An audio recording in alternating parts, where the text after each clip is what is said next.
casi da un infarto. Después ahí nos vamos a quedar sin la clase grabada. No voy a poder tener el respaldo de que he pasado clases y sus compañeros, los que no puedan asistir, van a estar fregados. A ver, que grabe esto, por favor. Sí, como Condorito me iba a caer si no detrás de la silla. Ya, ya está grabando. Muchas gracias. Muchas gracias por hacerme el recuerdo, Adali. Eh, ok, ya está grabando, ya está grabando. Ok, entonces les decía, voy a crear acá un paquete nuevo donde vamos a manejar nuestros ejercicios de recursividad. Lo primero que quiero mostrarles y que quiero hacer, que quiero que entiendan bien antes de seguir con recursividad, porque después, cuando hacemos ejercicios recursivos, pasan ciertas cosas que o sea, es parte de la programación en Java, parte de cómo es el lenguaje, y que no saben cómo solucionarlo, cómo solucionarlo. Les da errores y se asustan. Entonces, por ejemplo, acá, si alguno tiene el BlueJ abierto en su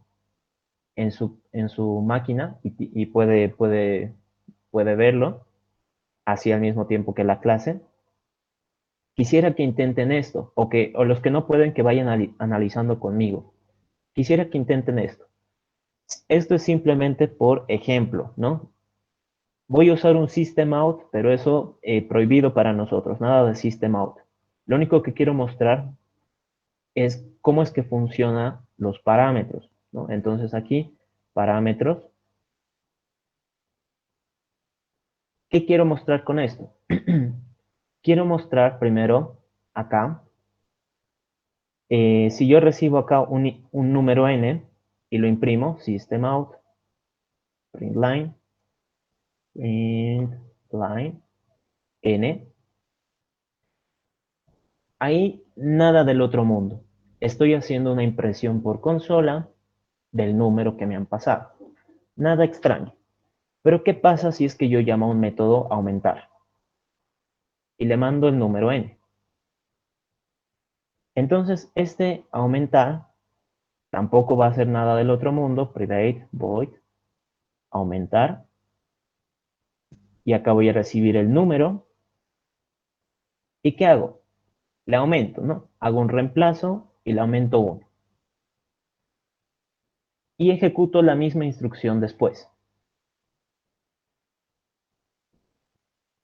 A ver, esto. Ya. Ahora, según ustedes, por ejemplo, si yo mando acá un 5, si yo mando acá un 5,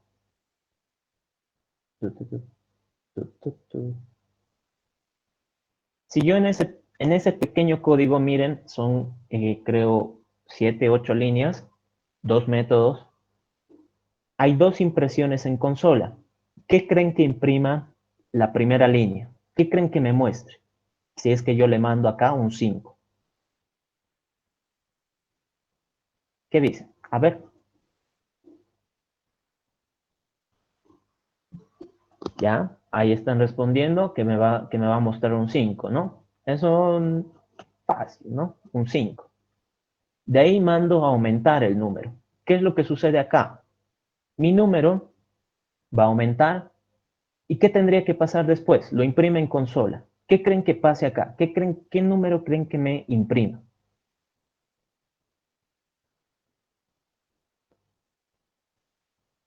Están diciendo 6, 6, 6. Ok. A ver, entonces, ya. A ver. Ya. Veo puro 6, ¿no? Ok. Creo que ya todos bastante seguros, ¿no? No he visto a alguien dubitar. Eso está bien, que tengan seguridad sobre lo que hagan. Entonces ejecutemos. Ejecuto acá el método, le pongo el 5, ¿no? Que es lo que habíamos dicho. Y miren lo que me imprime.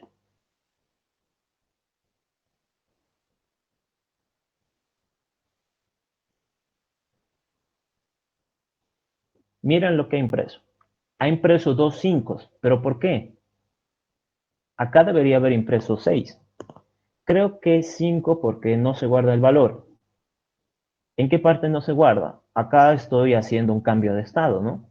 Este método debe hacer un cambio de estado y le tiene que sumar 1 a este número. No es tan complejo que digamos. Jasmine dice no hay return. Gabriel dice le mandó una copia a aumentar. No se guardó en N.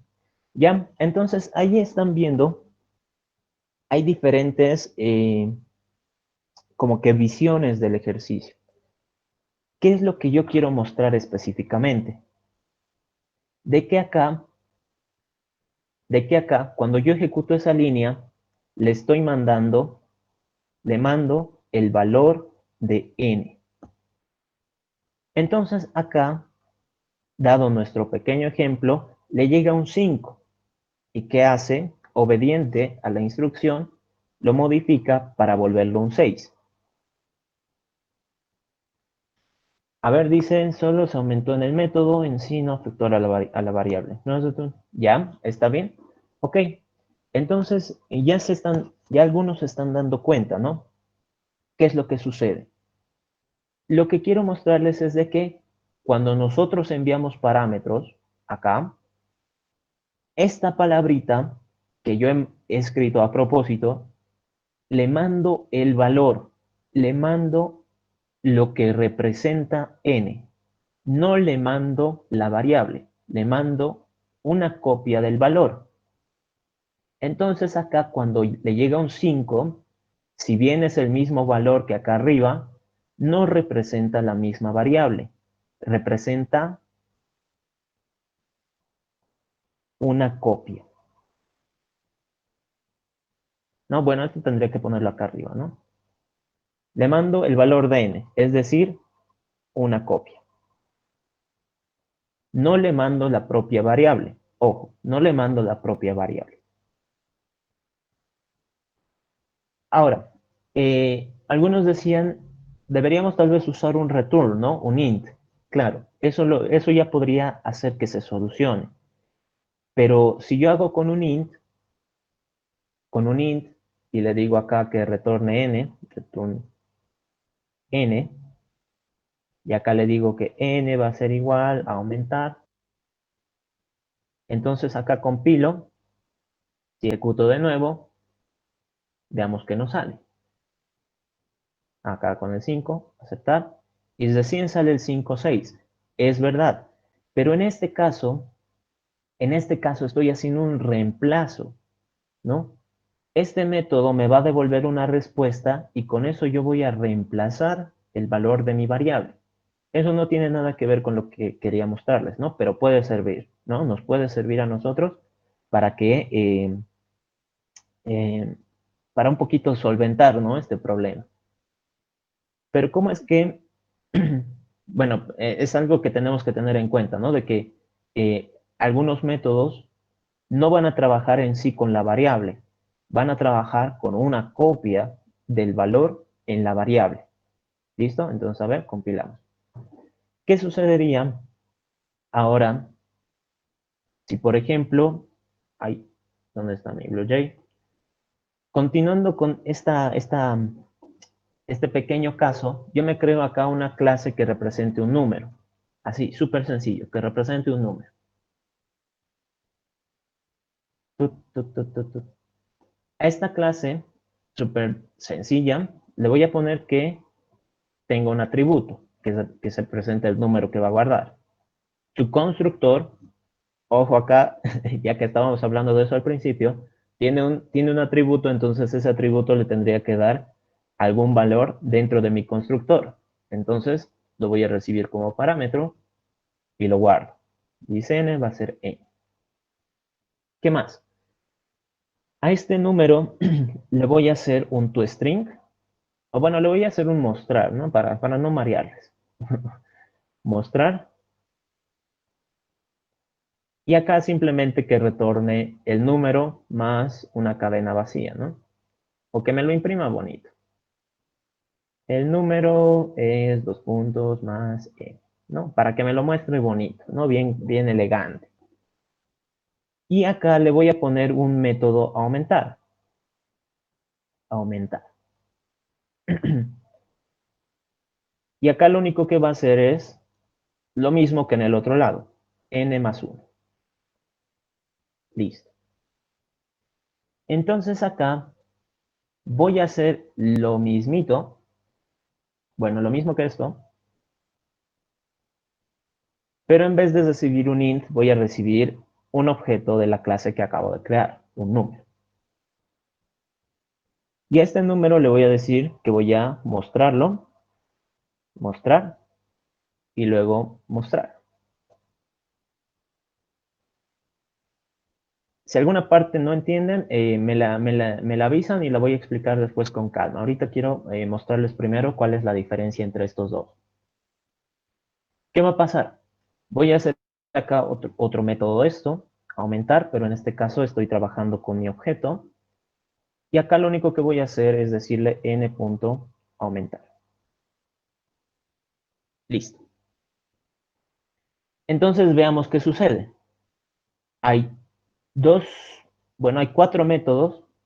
Este que trabaja con enteros y este que hace el mismo trabajo pero con mi objeto, con este que acabo de crear. Entonces veamos qué es lo que nos sale. Me voy a crear acá un número que represente el 5. Voy a ejecutar acá el método, ¿dónde está? Voy a ejecutar primero el que recibe un int, ¿no? El que recibe un int. Acá. Este primero voy a ejecutar. Veamos qué nos sale. Nos sigue saliendo 5, 5. Entonces ya sabemos por qué. Pero veamos qué es lo que sucede en el otro. Le voy a pasar aceptar. Y acá, si se fijan, me bota el número es 5 y el número es 6. Entonces, ¿por qué ha pasado eso? Porque es que con enteros el valor, bueno, las respuestas que me ha botado era 5, 5. Y cuando le he mandado un objeto que es exactamente el mismo comportamiento, porque esta clase lo único que hace es guardar un número. A ver, acá. Si se fijan, acá está el número, acá también. Acá está el método, acá también. Es exactamente lo mismo. No me he inventado nada. ¿Por qué creen que surja eso? ¿Por qué creen que, que con el simple hecho de haber cambiado una palabra acá, porque los métodos son exactamente casi iguales, por así decirlo, con haber cambiado el tipo de dato, la respuesta cambia? Ya no es 5 5, ahora es 5 6. ¿Qué dicen ustedes? A ver, Luis decía, no es una variable global, no es un return, ya, a ver, bueno, eso creo que es de hace rato, ¿no? Sí, es de hace rato. ¿Qué creen que pase? ¿Por qué creen que suceda esto? Ay, caray.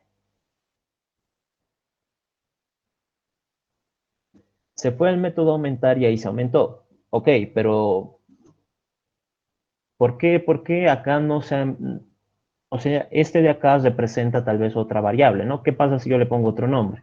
Por ejemplo, otro número. Ah, bueno, acá le tengo que cambiar también, ¿no? Control K. Entonces ahora tiene otro número. Yo no sé si representa este en concreto.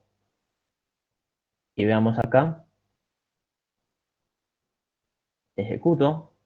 Me creo acá un número con el 5.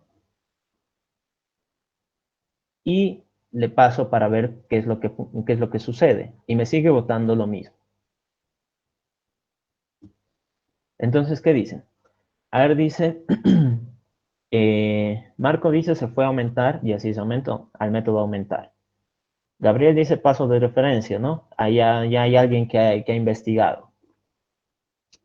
Elizabeth dice se ha llamado a un objeto en el segundo caso. Ok, ahí también ya sabemos a alguien que ha estado investigando. Aunque si no falta un dice en el método aumentar, ¿en dónde? Imagino que hablas de la clase número. Acá. El this no es necesario. O sea, el this solo bueno, se utiliza si es que hay, digamos, como en el constructor, un choque de nombres, ¿no? Porque aquí tienes un atributo n, bueno, aquí tienes un parámetro n y aquí tienes un atributo n. Entonces, tienes que saber a cuál referenciar. Cuando pones this, es como prácticamente acceder a los atributos, ¿no? Entonces, si pones this n, automáticamente te reconoce que es el atributo, no el parámetro. Y en este método aumentar, como no hay choque de nombres, o sea, no hay otra variable que se llame n, entonces no habría ningún problema. Pero si es que, por ejemplo, yo pongo acá int n igual a 0, por decir, entonces ahí recién tendría que poner el this. ¿Por qué? Porque hay choque de nombres y yo tengo que saber a cuál estoy referenciando, ¿no? Entonces acá hay una variable n que es propia de este método y acá hay un atributo n que es propia de toda la clase. Entonces, si yo quiero hacer referencia al atributo, porque hay choque de nombres, tengo que utilizar el this. ¿Listo? Así más o menos sería. A ver, todo esto lo borro, todo esto lo borro. Lo borro, lo borro, lo borro. Ok, ¿ya? Eh, ok, entonces continuando, que estaba aquí desvariando. el, Básicamente esto es... Ay, ¿por qué se me bajó todo esto? Lo que sucede es de que hay algunos de sus compañeros estaban diciendo es una referencia, es un paso de referencia, ¿no? Se está mandando acá un objeto. Recuerden ustedes de que una pequeña, no es obligatorio, pero es como que una pequeña pista, que si acá un tipo de dato empieza por mayúscula, esto haría referencia a una clase, es decir, un objeto. Por lo tanto, acá ya no estoy tratando con tipos primitivos, estoy tratando con una clase, con un objeto ya instanciado, ya creado. Entonces, este objeto tiene sus propios métodos, su propia forma de comportarse, por lo tanto, el, todo lo que yo haga a este parámetro, le va a afectar en realidad al objeto en sí. ¿A qué me refiero con esto? Les mencionaba acá que si llega un 5, por ejemplo, acá si llegara un número que representa el 5, cuando yo le pida mostrar, esto me va a botar que es el 5, así de sencillo. Pero ¿qué pasa en este otro? Cuando veíamos el int, yo les decía, le manda el valor de n. Ojo, el valor, no la variable, es decir, una copia. ¿Qué va a pasar acá? Acá le manda la variable, ¿no? Le manda todo para que el otro método funcione. Esto tienen que entenderlo ustedes como que cada clase es como que una caja, ¿no? Una caja donde hay mucha información ahí adentro. Entonces, ¿qué sucede acá? Si otro método necesita esa caja, por decir, fuera una caja de herramientas, entonces tú no le vas a mandar una foto de un martillo, ¿no? Por decir, este de acá necesita justo el martillo, tú no le vas a mandar una foto del martillo, ¿no? Es como que le tienes que enviar todo para que él busque las herramientas que necesite. Acá, esto es como con sus tareas, ¿no? Uno necesita tarea, entonces no le mando mi documento original, le mando una foto de mi tarea para que copie, ¿no? Y que haga lo que él quiera. Así más o menos es. Entonces, acá, cuando nosotros hablamos a nivel de objetos y enviamos parámetros a nivel de objetos, en realidad le estamos mandando todo, ¿no? Toda la información. Si acá adentro hace algún cambio, va a repercutir en el otro lado, ¿no? Va a repercutir en el otro lado. En cambio acá, esto, cuando ustedes, por ejemplo, comparten alguna imagen, no le envían una imagen por WhatsApp a alguien, esa otra persona tiene una copia de esa imagen, entonces la puede editar, ¿no? Le puede poner Photoshop, pero ustedes tienen su propia copia original y no les afecta. Entonces, eso es lo que sucede acá. Acá están trabajando con una copia y le están haciendo de todo, ¿no? Le pueden modificar. Pero acá arriba, ustedes con el original no se dan cuenta de esos cambios, ¿no? Ustedes siguen viendo su propia versión. Pero ¿qué sucede acá? Acá Cuando nosotros enviamos un objeto como parámetro, le estamos enviando todo nuestro objeto, todo lo que nosotros tenemos, ¿no? ¿Listo? Y acá cuando sucede algún cambio, entonces yo sí me voy a enterar acá arriba. Yo sí me voy a dar cuenta y me puede perjudicar. Cuando estemos haciendo ejercicios recursivos, muchos dicen, ah, pero es que yo le he aumentado a mi parámetro más uno, pero nunca se ha guardado mi respuesta. O cuando trabajamos con arreglos, por ejemplo, ustedes lo empiezan a modificar y dicen, pero yo no le he puesto esos valores, se suponía que era solo para una revisión, se deberían haber borrado. Entonces los arreglos son objetos ya. Entonces van a trabajar a este nivel. ¿Listo? Esa sería una pequeña explicación. ¿Podría poner la otra clase al lado un momento? A ver, imagino que hablas de esto. ¿Listo? Entonces, mucho cuidado con eso. Cuando nosotros trabajamos con tipos primitivos, ¿no? Lo voy a anotar acá arriba para que quede claro. Cuando manejamos tipos primitivos, los parámetros se manejan por copia de valor.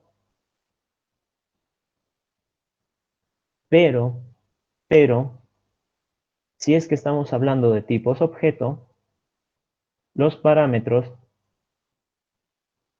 se manejan por paso de referencia. Es decir, se envía todo. ¿Listo? Más o menos así en resumen todo lo que les he querido contar. ¿Ok? ¿Tienen alguna consulta hasta ahí? A ver, ¿qué dicen? Se entiende, ¿no? Se entiende. En recursividad vamos a manejar mucho lo que es sobrecarga, entonces vamos a tener métodos con 3, 4 parámetros, entonces nosotros tenemos que saber manejarlos. Sin el objeto número, claro, o sea, ahorita no estamos resolviendo ningún ejercicio, simplemente quiero mostrarles esta peculiaridad que ustedes tienen que tener muy en cuenta con el tema de los parámetros, ¿no? Se puede resolver sin el número, sí, solo es parte del ejemplo.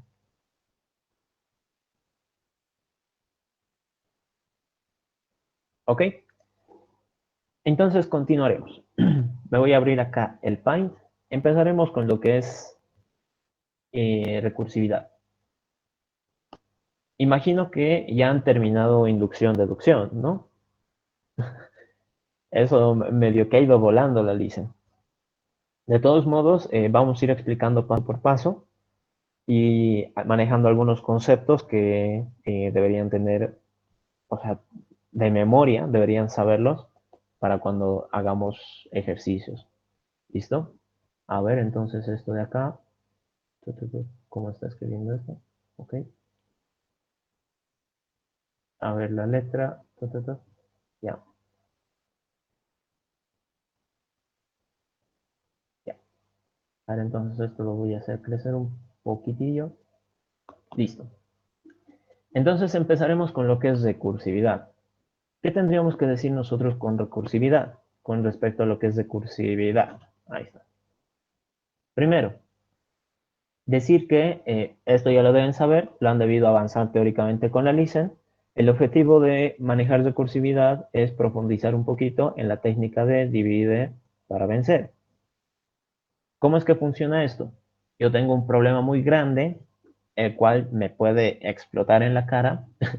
Esto ni idea de cuándo haya salido el refrán, pero imagino que ha debido ser por la Edad Media, ¿no? Donde había un montón de guerras. Entonces, ¿cómo es que funciona la analogía? ¿Yo para qué voy a querer conquistar un país entero en el que posiblemente pierda? Si puedo empezar por conquistar tal vez un pueblo o una ciudad, ¿no? Algo un poco más pequeño, algo menos complicado. Entonces, una vez que yo logre hacer eso, recién puedo avanzar, ¿no? Si he conquistado una ciudad, entonces conquistaré ahora dos ciudades, luego la tercera, luego la cuarta, y así ya voy a conquistar en algún momento un estado, ¿no? Y luego un país, y así sucesivamente, ¿no? Los grandes conquistadores no han formado sus imperios de la noche a la mañana, han ido poco a poco. Entonces lo mismo sucede acá. Yo tengo un problema demasiado grande, el cual se me puede dificultar y yo tendría que buscar la forma de reducirlo para ver si tengo mejor suerte. ¿Listo? ¿Qué es lo que nosotros tenemos que saber con respecto a recursividad? ¿Cómo es que analizaremos los ejercicios? Primero, tenemos que identificar sus partes, por así decirlo, ¿no? Identificar partes. Entonces, ¿qué partes podemos nosotros eh, reconocer en lo que serían los ejercicios de recursividad?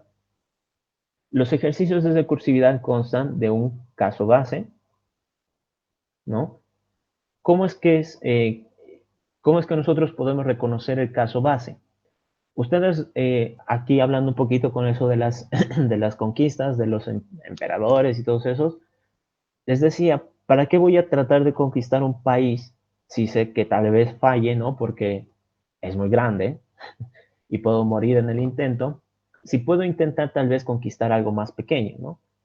Por ejemplo, del país, ¿qué le seguiría? Tal vez un estado, ¿no? Un departamento. Todavía sigue siendo demasiado grande. Por decir tal vez algo más pequeño, una provincia, ¿no? O una región, no sé cómo lo manejarán en otros países. Todavía parece demasiado grande. Tal vez una ciudad, ¿no? O un pueblo.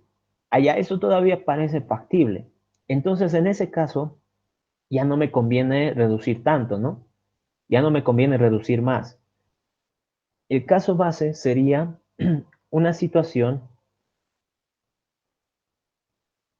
en la que puedo dar una respuesta, ¿no? Por ejemplo, siguiendo un poquito esa analogía, conquistar un pueblo sería como que ya te agarras ahí un grupo de personas, unas 10 personas, y empiezas a someter a los demás, ¿no?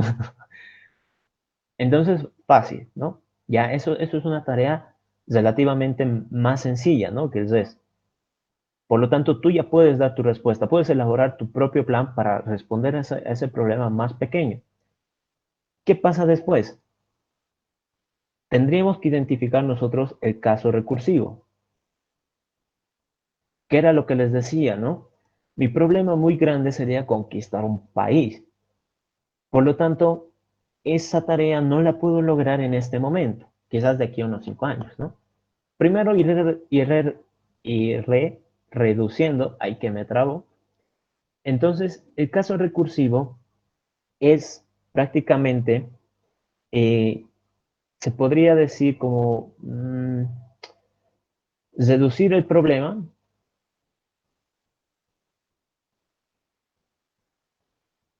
y encontrar la solución al problema más pequeño. Entonces, en este caso, yo no voy a poder conquistar un país si es que no he conquistado antes todos sus estados. Yo no puedo conquistar un estado si es que antes no he conquistado todas sus provincias. Yo no puedo conquistar una provincia si es que antes no he conquistado todos sus pueblos, y así sucesivamente. Entonces, ¿qué va a pasar? En algún momento voy a encontrar la solución al problema pequeño. Esto. Lo voy a poner de rojo. Voy a encontrar la solución al problema más pequeño. ¿Qué es lo que yo tendría que hacer después? Una vez encuentre la solución a ese problema pequeño, tengo que unirlo. A ver, ¿cómo sería? Reducir el problema y encontrar la solución al problema pequeño para unirlo con el resto de respuestas, con las otras respuestas parciales. Las otras respuestas parciales. ¿A qué me refiero con esto? Les decía, si yo quiero conquistar un país, tendría que conquistar primero todos sus estados. Ok, difícil. Si quiero conquistar un estado, entonces tendría que conquistar todas las provincias que lo componen. Todavía difícil. Entonces, si quiero conquistar una provincia, tendría que conquistar todos sus pueblos. Todavía difícil. Si quiero conquistar un pueblo, allá, entonces ahí ya puedo empezar a trabajar. Puedo hacer un plan. Una vez que conquiste ese pueblo, puedo avanzar al siguiente, y al siguiente, y al siguiente. Entonces va a llegar un punto donde yo ya, por decirlo así, conquistado todos los pueblos, de una región. ¿Y qué va a pasar? Cada conquista se consideraría una respuesta parcial. Por lo tanto, para que yo conquiste una provincia, tendría que haber conquistado todos sus pueblos, es decir, la unión de todas las respuestas parciales. ¿Listos? ¿Listo? Entonces, básicamente el caso recursivo tiene como que dos tareas, ¿no? Reducir el problema y unir acá, y unir las respuestas parciales, ya sea que yo lo he podido calcular o que tengo que unir más casos recursivos, ¿no? Luego, otra cosa importante, 1, 2, 3, 4, acá, que esto se los pedía mucho que lo analicen, pero creo que con eso de la modalidad virtual ya no se lo toma tanto en cuenta, que son las condiciones de contexto, ¿no? Esto más que todo para cuando nosotros analizamos ejercicios, por ejemplo, con números, si hablamos, por decir, de la sucesión de Fibonacci, entonces ahí me van a pedir, por ejemplo, el término 5, el término 20, el término 17, yo qué sé, ¿no?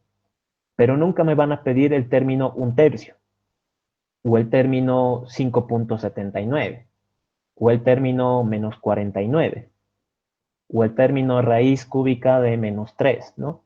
Entonces, esas condiciones de contexto, en cierto modo, nos ayudan a nosotros a tal vez poner algunas condiciones extra, ¿no? A nuestros códigos, a nuestros programas. De eso creo que no hay mucho que explicar, creo que se entiende con simplemente leer, ¿no? Que son las condiciones del contexto. ¿Listo? Esas serían básicamente las cosas que nosotros deberíamos, eh, bueno, tener en cuenta al momento de analizar ejercicios, ¿no? Más que todo con el aspecto recursivo. Ahora ya saben ustedes, estamos en la parte de recursividad. Lo voy a poner acá con rojo para que vean que es peligro.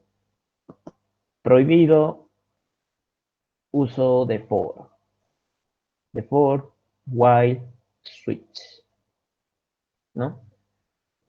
Para practicar bien lo que es recursividad tenemos prohibido el uso del for, del while y del switch. Todo lo que nosotros queramos hacer en forma de ciclos se puede hacer de forma recursiva. ¿Listo? Ahora, el otro día estábamos avanzando lo que vendría a ser inducción y deducción. Inducción y deducción. Deducción. Ay, caramba. Deducción. ¿Listo? A ver, antes que pase con eso, ¿tienen alguna consulta? Ya están en permutaciones. Wow, qué veloces. Eh, ya. No tienen nada de consultas hasta ahí, ¿no? Creo que ya todo más o menos claro. Esto ya lo han debido avanzar. Vamos a empezar a hacer algunos ejercicios hoy. ¿Qué es lo que sucede con inducción y deducción?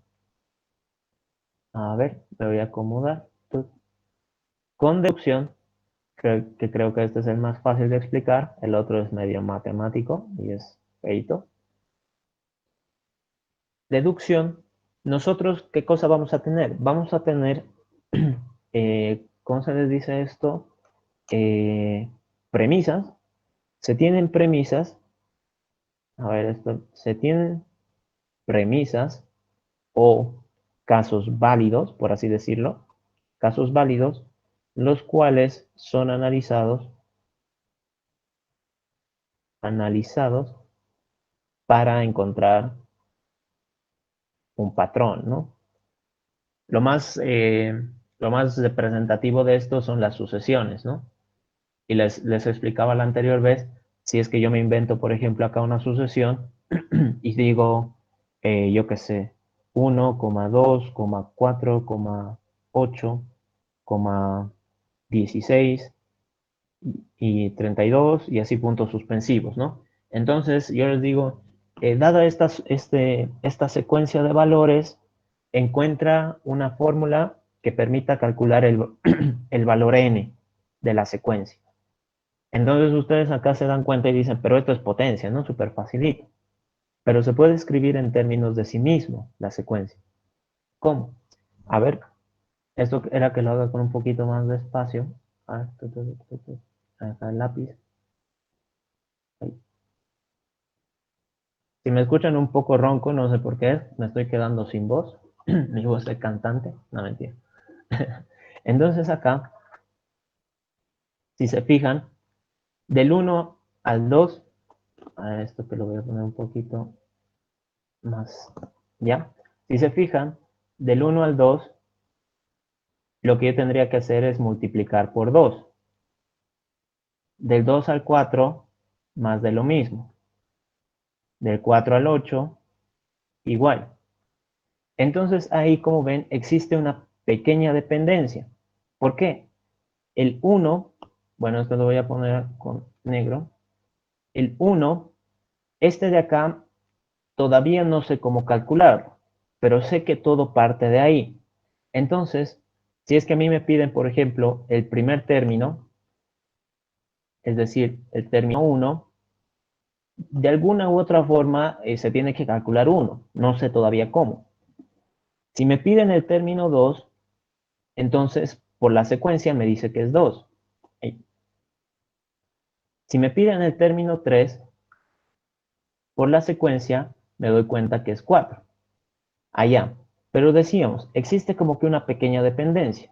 Entonces, si es que yo quisiera, por ejemplo, calcular el segundo término, puedo hacerlo en términos de la secuencia. Es decir, obtengo el elemento n-1 de la función y lo multiplico por 2. Listo. Lo mismo acá, veamos si funciona. Si es que yo ejecuto esto, la función de n-1 por 2, entonces, ¿qué va a suceder? Yo estoy necesariamente obligado a calcular el anterior término y este a calcular su anterior. Y este, bueno, no sé cómo calcularlo, pero sí sé que sale 1. Entonces, si yo reemplazo, la respuesta sería 1 por 2, lo cual me da 2, que es exactamente este valor. Por lo tanto, hasta el momento esa fórmula me ha funcionado. ¿Qué pasaría con este? El término anterior se ha calculado que es 2. Entonces 2 por 2, lo cual me bota 4 y coincide con el término de la secuencia. Entonces los ejercicios de deducción más que todo son así, ¿no? Se les dan algunos valores de una secuencia y lo que se busca es que encuentren tal vez una dependencia de los valores, ¿no? Una dependencia de un término con el anterior, ¿no? O algo así. Eso básicamente es hacer la deducción. De esto también hemos hecho ejercicio. Hicimos ejercicio la anterior semana. Era Fibonacci, creo, si no estoy mal.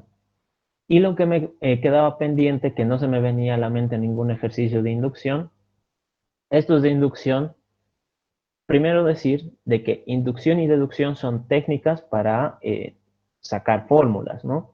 En este caso hemos obtenido la fórmula de acá por deducción. Hemos encontrado una relación y hemos dicho, bueno, la relación sirve para todos, entonces, bueno, para estos términos, entonces debería funcionar para todos. Es como que una suposición dado estos valores. ¿Qué sucede con inducción? Con inducción yo tendría que, ¿cómo se dice esto? Se hace como que una observación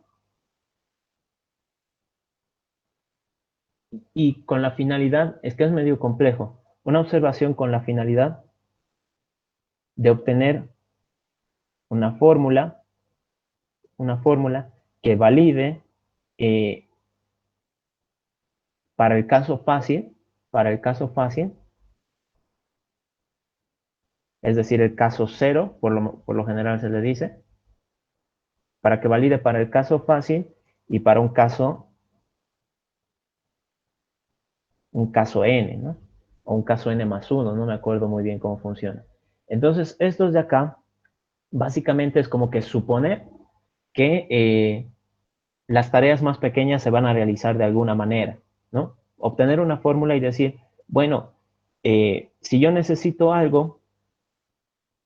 si tengo un problema muy grande, entonces puedo asumir que el problema chiquito de alguna u otra forma se va a solucionar. Entonces me concentraré en resolver mi parte. ¿Cómo? ¿A qué me refiero con esto?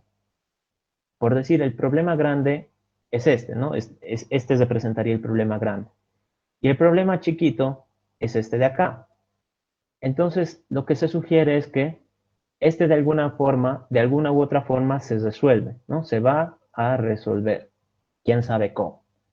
¿De qué parte tendría que preocuparme yo? De esta otra. Ay, caray. De esta otra. De esa es la que yo debería preocuparme. ¿Por qué? Porque recuerdan ustedes que en esto de la recursividad se tiene que encontrar una solución al problema más pequeño y luego unirlo. Entonces lo que pasa con inducción es de que tú asumes que el resto ya se va a poder resolver y te tratas de concentrar en tu pequeña parte que te ha tocado y luego lo empiezas a unir, ¿no? De esto, por ejemplo, esto si quieren lo programamos porque deducción ya lo programamos en la anterior clase. Entonces, en este caso, por ejemplo, si es que nosotros quisiéramos eh, contar, a ver, contar las repeticiones de una letra en una cadena de texto. ¿Ok? Entonces vamos a buscar cuántas veces se repite una letra en una cadena de texto de forma inductiva. ¿Cómo es que funcionaría nuestro análisis con esto? Por decir, si es que yo tengo acá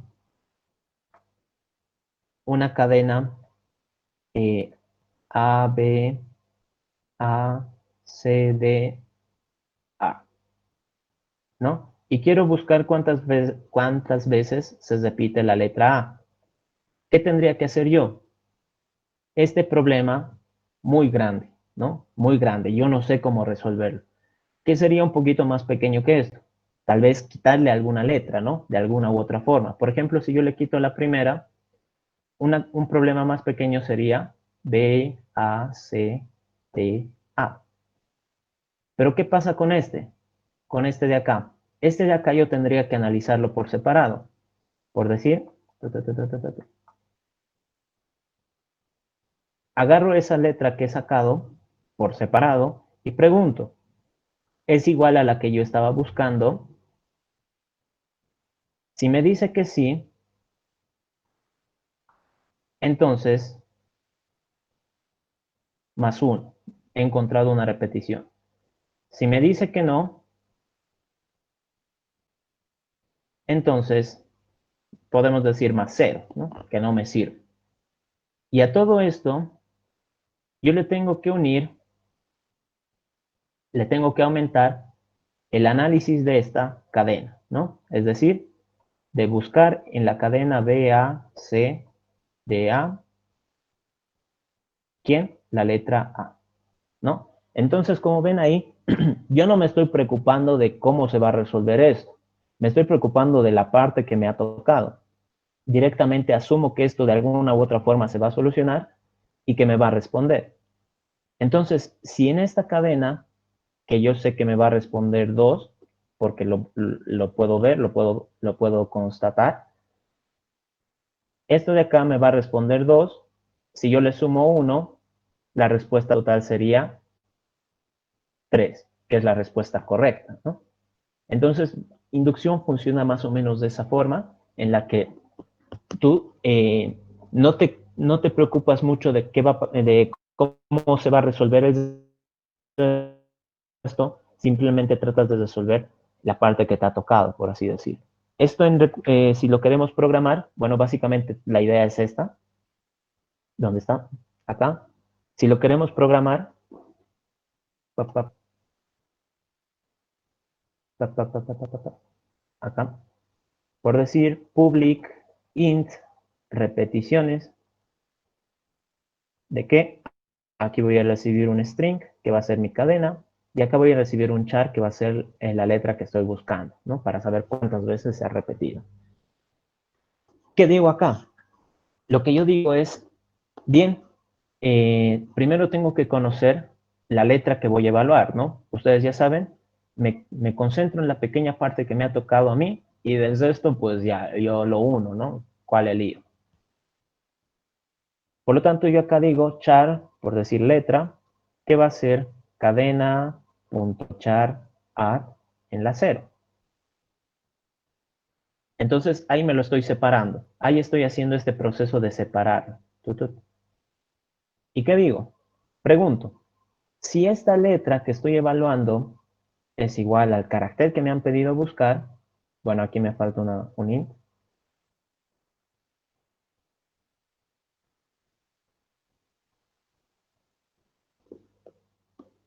a esto mejor lo quito, para que lo revisemos bien.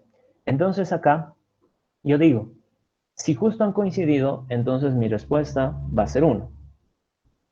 Caso contrario, mi respuesta va a ser 0. ¿Por qué? Porque si no han coincidido no lo tengo que contar. Y una vez termine eso, a mi respuesta la voy a unir ¿con qué? Con las repeticiones que tenga el resto de la cadena buscando el carácter. Ahora bien, ¿cómo es que cortamos la cadena? ¿No? Quizás algunos tengan un pequeño problema con eso. Yo voy a dar un poquito de trampa, la idea es que lo hagan ustedes por sí mismos, el método, pero string tiene ya una función que nos ayuda con eso, que es substring. Entonces acá pongo cat.substring 1. Entonces esta función de acá me permite a mí cortar desde alguna posición. Entonces acá lo que yo estaría haciendo es omito el primer carácter, este que he sacado, y el resto de la cadena lo mando como parámetro para que se siga evaluando. A ver, compilamos, me compilo. ¿Qué va a pasar? A ver, esto lo voy a poner para que lo analicemos. Acá, debugger, me creo acá me voy a crear acá mi objeto. Ya les he dicho, el debugger va a ser una herramienta muy útil para esto que es recursividad. Les va a venir de maravilla además. A ver, ¿cómo era? A, B, A, C, D, A, o algo así, ¿no? Y acá voy a buscar la letra A. Entonces, ¿qué vamos a hacer acá? Si se fijan, a ver, lo voy a poner aquí un poquito. Si se fijan, estamos evaluando esa cadena, ¿no? Que creo que es la misma que estaba en el ejemplo, si no me equivoco. Y estamos buscando cuántas veces se repite la letra A en esa cadena. ¿Qué hago? Evalúo una letra primero, ¿no? Mi tarea va a ser evaluar una letra. En este caso, justo ha coincidido, ¿no? La A. Entonces pregunto, ¿la letra que yo he obtenido de la cadena es igual a la letra que me han pedido buscar? Sí. Ah, ya, entonces he encontrado una. Perfecto. ¿Qué tengo que hacer ahora? Tengo que esa respuesta unirla con las que se encuentran después. Quién sabe cómo ellas las calcule. Entonces, nuevamente, como ven acá, se ha reducido. He quitado la primera letra gracias al substring. Entonces, ahora son es un problema un poquito menos complicado. ¿Qué va a pasar ahora? Vuelvo a ejecutar todas las mismas instrucciones. En este caso es A contra B. No son iguales, por lo tanto, 0. Nuevamente se repite. Les voy avanzando un poquito más rápido. Acá. Entonces, acá ya solo queda la última letra, ¿no? La última letra de la cadena, la cual coincide, la respuesta es 1, y yo tendría que unirla con el resto de respuestas de la cadena resultante de quitarle la primera letra. Entonces, acá cuando yo le quito la primera letra ya no hay valores por analizar. Y si le doy acá, step into me va a explotar. Como ven, explota. ¿Qué va a pasar? Nuestro código al parecer sí está avanzando, ¿no? Está haciendo la reducción del problema. Lo único que no sé, o bueno, lo único que no estoy controlando es en qué momento va a terminar. A ver, esto lo acomodaré para que salga aquí chiquito. No le estoy diciendo en qué momento va a terminar. Recuerden ustedes de que algo importante, ¿dónde está? Fine. Algo importante de la recursividad es hacer un caso base, es decir, alguna forma en la que la reducción del problema termine, algo en lo que yo pueda dar mi respuesta. Entonces yo me pregunto acá en el Painter, a que lo haga, acá, si a mí me piden, por ejemplo, para una cadena vacía, buscar la letra Q, por decir. En esto de acá, ¿el problema es muy difícil o muy fácil? Yo creo que todos ya lo están respondiendo. En una cadena vacía, si ya no hay nada que analizar, la respuesta a ojo cerrado debería ser un cero. ¿Por qué? Porque no tengo con quién comparar, ¿qué me voy a inventar? Entonces, eso es lo que nosotros necesitamos. Necesitamos decirle en nuestro código que aquí, todo esto, tenemos que decirle que si la cadena, pueden hacerlo de distintas maneras, ¿no? Si la longitud de la cadena es igual 0, entonces la respuesta es 0. ¿Por qué? Si no tengo nada que analizar, entonces nunca va a haber una repetición. Caso contrario, entonces analizo y compilamos. Como ven, no hay errores de sintaxis. Esto ya me debería funcionar. Acá, tut, tut, repeticiones, cadena, a ver dónde está. Y acá busco la letra A. Y como ven, me responde 3 correctamente. Entonces, lo que sucede con inducción es tratar de sacar esta pequeña formulita, ¿no? De decir, ok, yo me encargo de evaluar mi parte, el resto, ¿cómo lo hará? Me vale choripán ahorita. Lo único que tendría que hacer es unirlo. Algo así funciona la inducción. Es, si se ponen a investigar inducción matemática, de seguro se van a marear. Pero ustedes trátenlo de esta manera, ¿no? Que es como que tú evalúa tu parte y el resto ya sabrá qué hacer. En deducción, es, se puede llegar a la misma fórmula, donde está acá, se puede llegar a la misma fórmula, pero la forma de evaluarlo es distinta, ¿no? Acá nosotros estamos probando con valores en concreto, ¿no?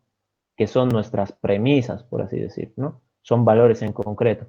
Acá ni idea, ni idea. Yo simplemente asumo que el resto va a poder resolverse. ¿Ok? ¿Qué dicen? Ay, caramba, he puesto un enter. A ver. Ahí está. Ok. ¿Listo? Entonces, algo así sería más o menos la explicación que tendríamos que dar. Van a ver que con el tiempo ya ni cuenta se van a dar si están usando inducción, deducción. Directamente les va a salir el pensamiento recursivo. ¿Ok? Eh, ¿Qué más? ¿Qué más? ¿Qué más? Los de inducción a veces se utilizan para los que son con figuritas. A veces se utilizan para esos.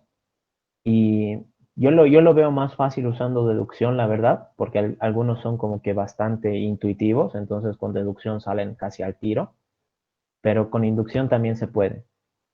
No hay ejercicio que digas, este es solo inducción y por deducción no va a salir. Los dos son caminos que te pueden llevar a la solución, simplemente que con uno puede salir más rápido que con el otro. ¿Ok? Las dos son técnicas en realidad. ¿Listo? Entonces, ¿qué dicen? ¿Se entiende o no se entiende? También quiero explicarles de qué, bueno, voy a hacer con este ejercicio, ya que lo tenemos acá listo. Quiero explicarles lo que es la, ¿qué se llama esto? La pila de llamadas. La pila de llamadas. Entonces, acá por decir, eh, si yo le pongo -1, no, bueno, no va a dar acá, ¿no? Eh, ya. Mm,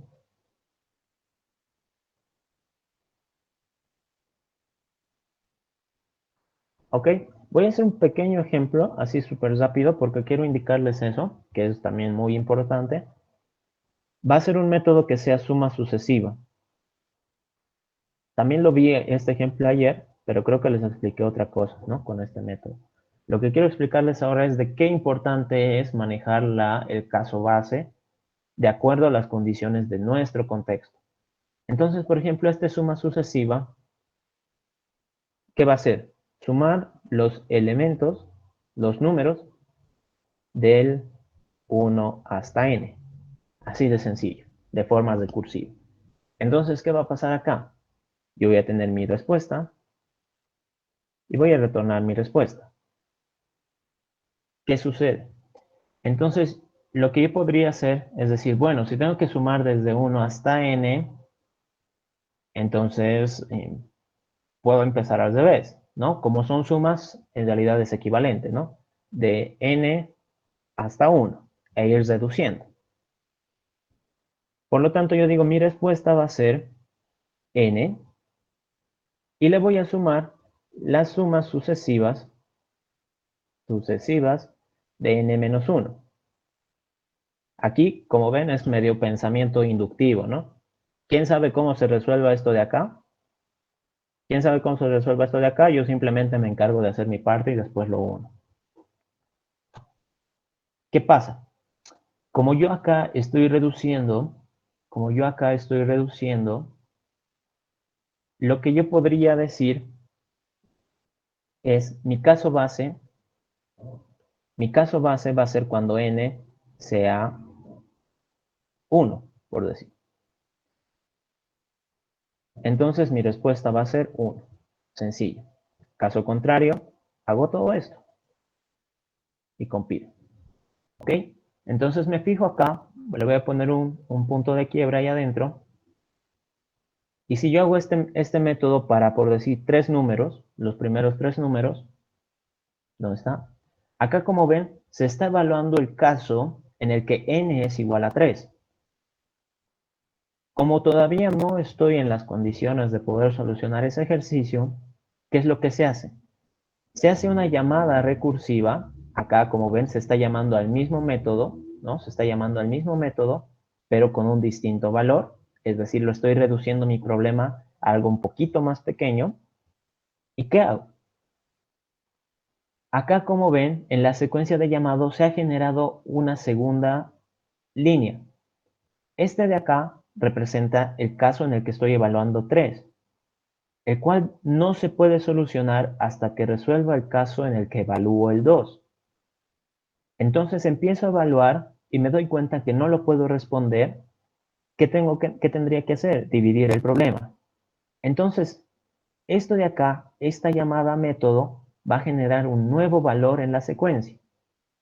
Ahorita van a ver, se va a generar un tercer valor. Ahí está. Entonces acá estoy evaluando el caso en el que n es igual a 1, el cual es mi caso fácil, ¿no? El cual es mi caso fácil. ¿Qué tendría que hacer? Tendría que decir acá que la respuesta es directamente 1 y ya puedo resolver los otros problemas. Y como ven, una vez que se termine acá, que da el return, este caso ya finaliza, es decir, ya puede, por decir así, descansar en paz. Entonces termina y desaparece. Termina y desaparece. Y me da la respuesta. ¿Qué sucedería si es que yo por alguna razón no he puesto bien mi caso base? ¿No? Por decir acá, yo qué sé, me he equivocado, me he confundido y le digo, si n es mayor a, yo qué sé, a 1000, entonces ese es mi caso base. Como ven, me compila. Como ven, me compila. Entonces me vengo acá, ejecuto, ¿dónde está? Sumas sucesivas, le pongo de 3 y como ven, automáticamente me ha explotado. No le he puesto el punto de quiebre porque quería que salga este error y me dice acá algo muy interesante, Stack Overflow.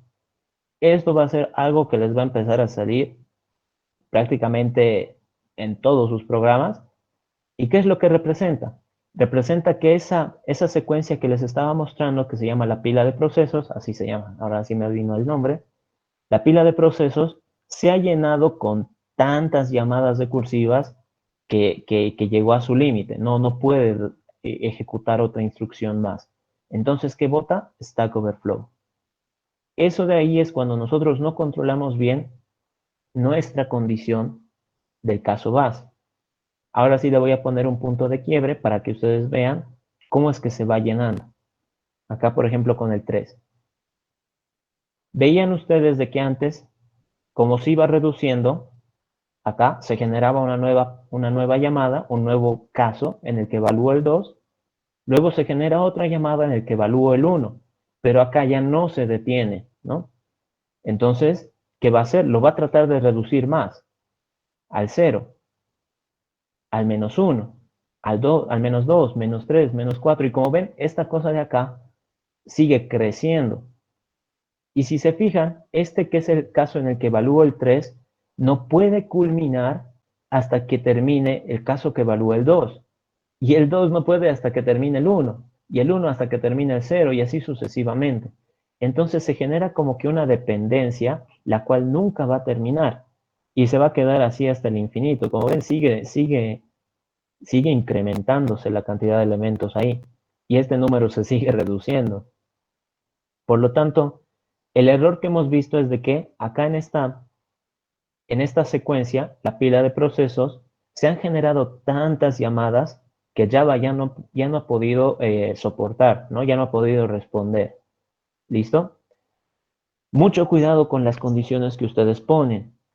Acá, por ejemplo, mi contexto, ¿cómo funcionaba? Si es una suma sucesiva y yo voy restando, obviamente va a depender mucho el caso, va a depender mucho el caso de que si voy reduciendo, por decir, el caso del 3, si lo voy reduciendo, nunca va a haber posibilidad de que llegue al 1000, ¿no? Nunca va a haber esa posibilidad. Entonces, hay que tener mucho cuidado, por eso las condiciones de contexto también nos ayudan a analizar el problema. Y si yo digo, voy a ir reduciendo, entonces tendría que buscar la forma de detenerlo al, al ir reduciendo mi número, ¿no? Debería encontrar tal vez un número negativo o un número menor a n que me sirva a mí de condición, no un número mayor, ¿ok?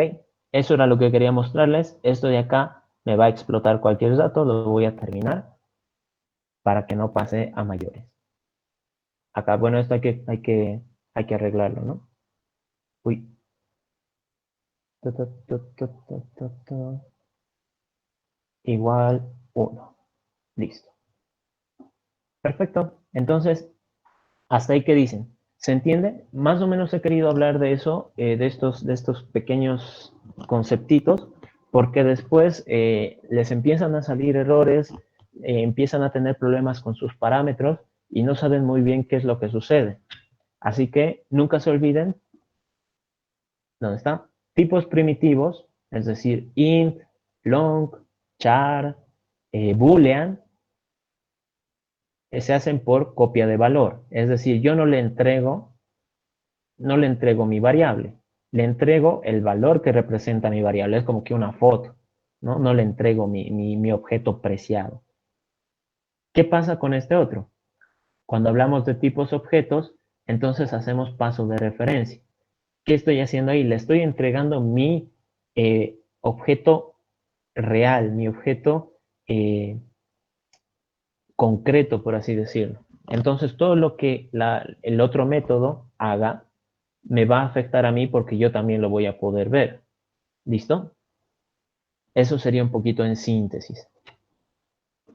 Después, ya vayan practicando los ejercicios también.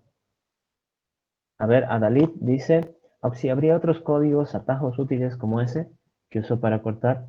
Bueno, string, string acá. A ver, ¿dónde está? Si le dan control espacio, o sea, aquí, por ejemplo, acá mi string, mi variable string se llama cat, ¿no? Entonces, cat, punto, en el BlueJ esto, ¿no? En el BlueJ. Y luego del punto aprieto control espacio. Y como ven, me bota acá todos los métodos que yo puedo utilizar. Acá, por ejemplo, me muestra charat, me muestra code.nat, ¿no? Cosas extrañas. Compare to, que creo que lo han visto algunos. Compare to ignore case, concat, contains. Este contains, por ejemplo, es por si ustedes buscan, ¿no? Por ejemplo, quiero buscar en esta cadena A, B, A, C, D, A, si tiene la cadena CD, ¿no? A ver, CD. Ay, caray. Entonces, si tiene la cadena CD, ese método me va a botar un true porque lo ha encontrado, ¿no? El contains. De ahí, ¿cuál más es interesante? El equals, el ends with. Después, index of. Esto por si ustedes quieren ver en qué posición de la cadena se encuentra alguna frase, ¿no? Si es que están evaluando textos. Eh, ¿Qué más? El is empty. El is empty nos dice si es que la cadena está vacía. Por ejemplo, en vez de hacer todo esto, le pongo is empty, y me va a funcionar de la misma manera, ¿no? Después, ¿qué más? ¿Qué otro método también es interesante? Es replace. Acá está el length, ¿no? El length ya lo deben conocer. ¿Dónde está el replace? Acá es replace. Si ustedes quieren reemplazar una letra con otra letra, entonces ya hay un método que hace eso.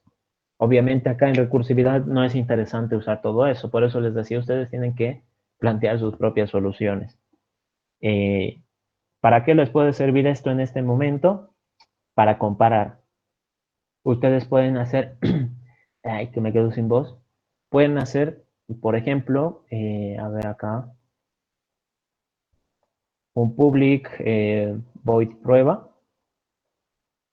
y acá se generan un string A, que sea hola mundo, por decir, y hacen un system out, printline, simplemente esto por pruebas, ya les digo, a.substring, substring desde del 1, ¿no? Para cortarlo. ¿Y qué tendrían que hacer ustedes? Hacer su propio método para ver si lo corta bien, ¿no? Systemout.println, a.cortar, le mando la cadena y le digo que lo corte desde el 1. Entonces acá me creo mi método, que va a ser recursivo, public string, cortar, string cadena, int posición. Return, a ver si no me he equivocado de nada, cortar, no, aquí, esto es así, listo.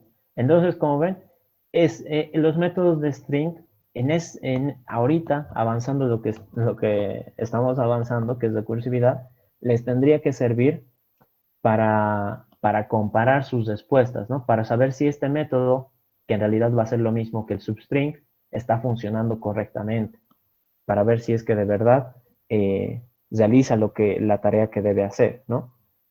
Para eso deberían utilizarlo ahorita. Yo por eso les decía, ahorita estoy usando como que una pequeña trampa, porque la idea sería que ustedes implementen el propio método de forma recursiva. ¿Listo? Después, investiguen acerca de la clase string, tiene un montón de métodos, muchos de ellos son muy útiles y les puede servir para hacer sus propios métodos recursivos, ¿no? A modo de practicar. Substring 2, cortaría las primeras dos letras, sí. Si le pones substring 2 acá, por decir, en acá hola mundo, si le pongo substring 1, me va a quitar la primera letra. Es decir, la cadena resultante va a ser esto, sin la H. Si le pongo 2, la cadena resultante va a ser esto.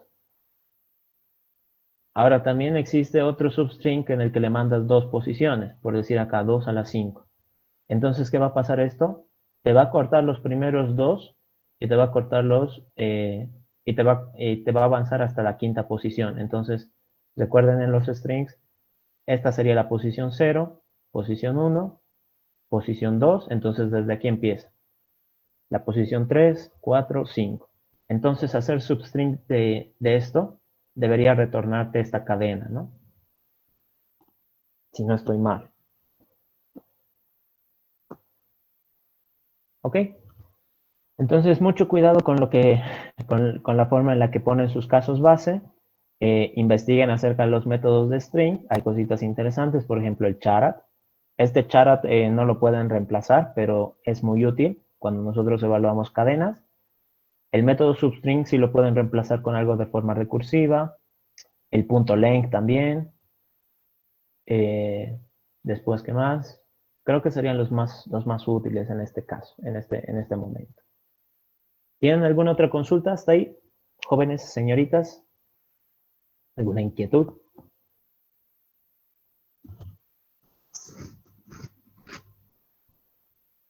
Bien, como nadie dice nada, como creo que ya todo está entendido, eh, hasta aquí sería nuestra clase de hoy. Pueden ir a descansar unos minutos para luego, si quieren, asistir a la clase de la licenciada.